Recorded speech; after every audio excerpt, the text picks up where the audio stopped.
What's up guys, this is Kefis, I am legally blind and we are playing World of Warcraft.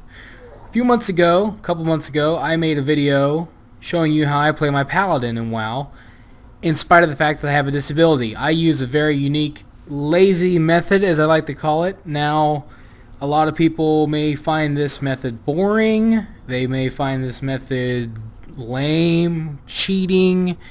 You're all entitled to your opinion. I don't care. Nobody cares what you think. Let's just get that out of the way. Okay, so if you're not familiar with me and the fact that I have a disability, I'll explain. My vision is 20/200, which means that I can't see things very well from a distance. It also means I also have no peripheral vision, which means I can't see different parts of my screen. So if I'm looking at my character and what's going on in combat, like poop on the ground and various things, I cannot monitor my cooldowns. I can't monitor my abilities. I can't keep track of where my fingers are on the keyboard. It's just too much to keep track of. So that's why I have to try to think of a different way to play the game. My solution is to try to compress as many abilities as I can into as few buttons as possible.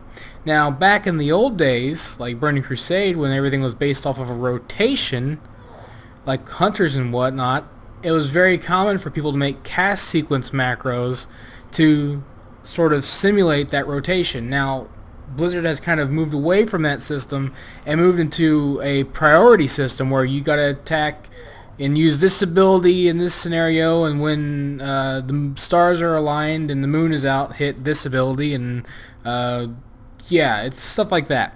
So it's more of a priority-based system, especially with the monk. So using my method, I didn't think it was possible to do that with a monk. You know, put all of your abilities into one macro. I've done it. Well, I haven't done it. WoW Lazy Macros has done it, which I'll have a link to their website once again in my comments below, so you can check that out. Now, if you're not familiar with the monk, I will demonstrate how a monk is played, because a monk is new and there aren't a lot of people who play a monk. It's actually quite fun, and if you ever feel like leveling an alt, see, I know they're kind of late to the game. I mean, this is like expansion 4 or whatever.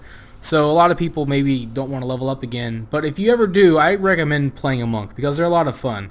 Now, I'm using a few mods here. On the top here you see Ovale Spell Priority, which is going to show the icons for the abilities that I'm supposed to use. But down here I've got an extra bar from Bartender, and I'm going to show you the different abilities that you use. Now with a monk, it's very simple. You start off with an ability called Jab, right here.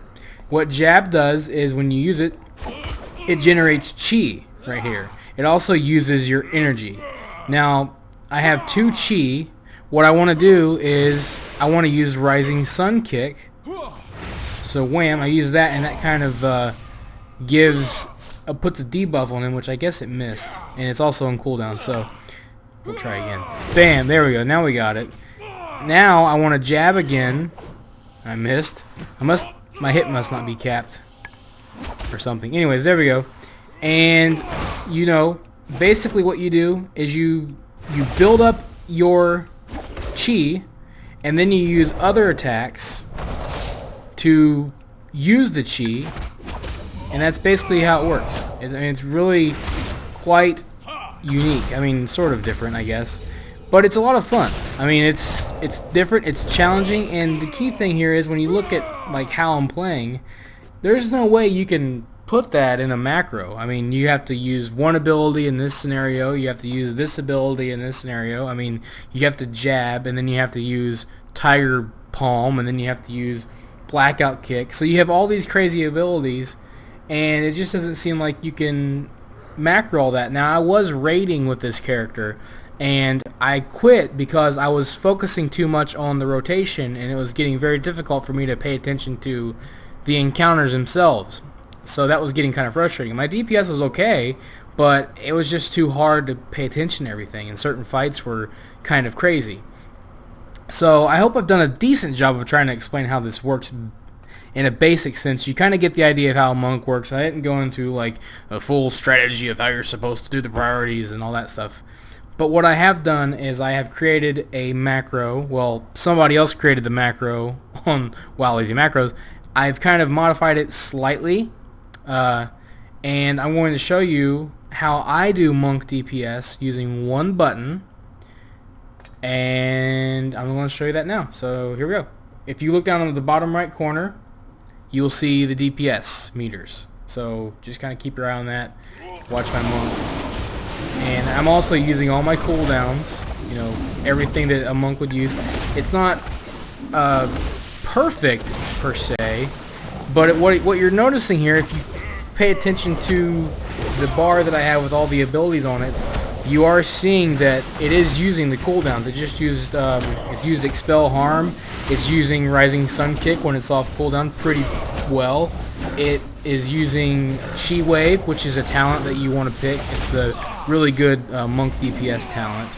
And now the only thing that I can't add in here is Tiger's Eye Brew, because that is actually something that you want to wait to use when you get 10 stacks of it. So I have an icon on the middle of my screen that lets me know. It's a little tiger's palm. You might have seen it.